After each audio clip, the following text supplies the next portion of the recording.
feel the best you've ever felt. You're going to eat all this amazing food. You're going to sleep in a mansion. You're going to have your own bed. Just all of the luxuries. Yeah, but the weird details keep kind of cropping up that do make you a little bit more off put, like the butler, Yes, Jesus. Albie, who like threatens to cut Christopher's tongue out with Right a butcher away. knife when he catches him, and we were like, oh shit, that escalated. Yeah, that's the thing about Albie is his character is pretty disgusting right away. They don't even try to hide him. I was almost thinking that he'd be someone that they like almost. There's some type of trustworthiness to him, and then he'd do kind of a spin a twist of some sort of his character. But like he's just a monster right away, threatening them. Yeah, well, and he's played by Michael Gothard from Ken Russell's The Devils. If for anyone remembers, he has kind of he has a weird like off-putting just kind of look to him. Apologies to the man. And apparently Harrington did not like him at all. He said that he was a pain in the arse and a terrible actor or something like that. Wow. Yeah, goddamn. he went fucking ham on the guy. Cut throat, man. Yeah, and I mean, to be honest though, I think he's pretty threatening in this movie. So I think he does his job well. Pretty slimy. but he is also kind of like a weird red herring, because you're like, well, he's kind of evil, but he's kind of just like weirdly evil, where you're like, I don't know if his evil kind of fits into the rest of, what's going on. I guess he's meant to be like unsympathetically a bad person, whereas like Shelley Winters is meant to be the more sort of sympathetic, like driven crazy by people like him kind of deal. Yeah, I think it's supposed to kind of complicate your feelings about how he ends in this movie and how she ends in this movie a little bit. It is kind of like, he gets away. He's laughing all the way to the bank, dude. Yeah, exactly. It is kind of like our misunderstanding of her character is what causes her death, and that is in a sense kind of sadder a little bit. So, but I don't think the movie totally lands that, but I think it's in there for sure. Yeah, well, even though he doesn't end up chopping any kids' tongues out or anything like that after catching them red-handed, he takes them to Mrs. Forrest, who welcomes them in. The more kids, the merrier.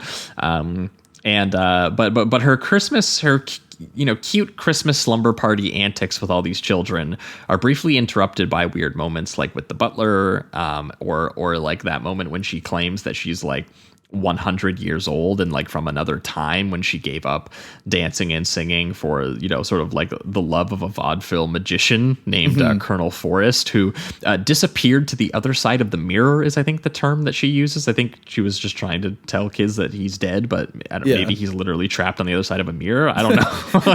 There's a whole lot of details that get brought up in this that I'm like, I don't know. Yeah. There's also like a crazy, like little bizarre flashback where Katie at one point is like sliding down the wooden sort of like lobby banister, and it really freaks Shelley Winters out because she has a vision of her daughter Catherine doing the same thing, like who knows how long ago. She says like decades ago, but 100 years ago, and then her daughter just like, I gotta say it. Yeah, her daughter fucks up. Her daughter is an amateur banister slide. I gotta say, she doesn't even get halfway down. Like, come on. You gotta put a little bit more skill into that one. It's like she just hopped over. It's pretty amateur hour to fall off the banister and just die instantly while your mother is screaming no, and freaking out. It is funny too. I'm pretty sure, if I'm remembering this correctly, that Shelley like tells her to do that too, where she's like, "Yeah, come on down, it'll be fun," and then instantly she falls off. It's like it is, obviously bashes her head on the floor and just dies. Yeah. And within the the context of the flashback, it's obviously pretty horrifying in a way, but it is a slightly funny way to go. I will have to say that. Well, yeah, because then Katie just comes all the way down. She's like, okay, like, sorry, I was just writing down the banister. Your daughter was so like lacking in banister riding skills. Jesus Christ.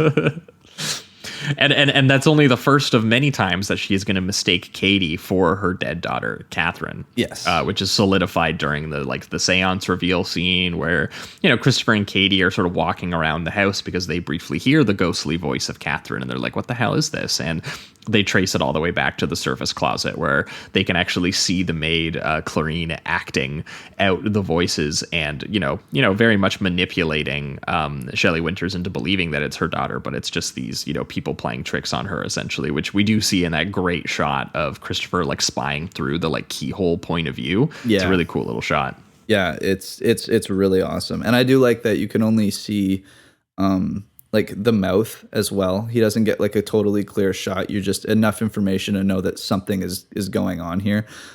You're kind of aware of that, I think, at the beginning in a way, just given that the way that the guy, I forgot about this, the way that the guy pulls up is like he's drunk, like he's drinking from a flask or something like that, or some type of just alcohol, and it gives you that vibe right away that he's not exactly there to be level-headed and really conjure the spirits and help this woman, But I do love all of the scenes where the kids are kind of just stumbling upon all of this adult corruption. It's really good.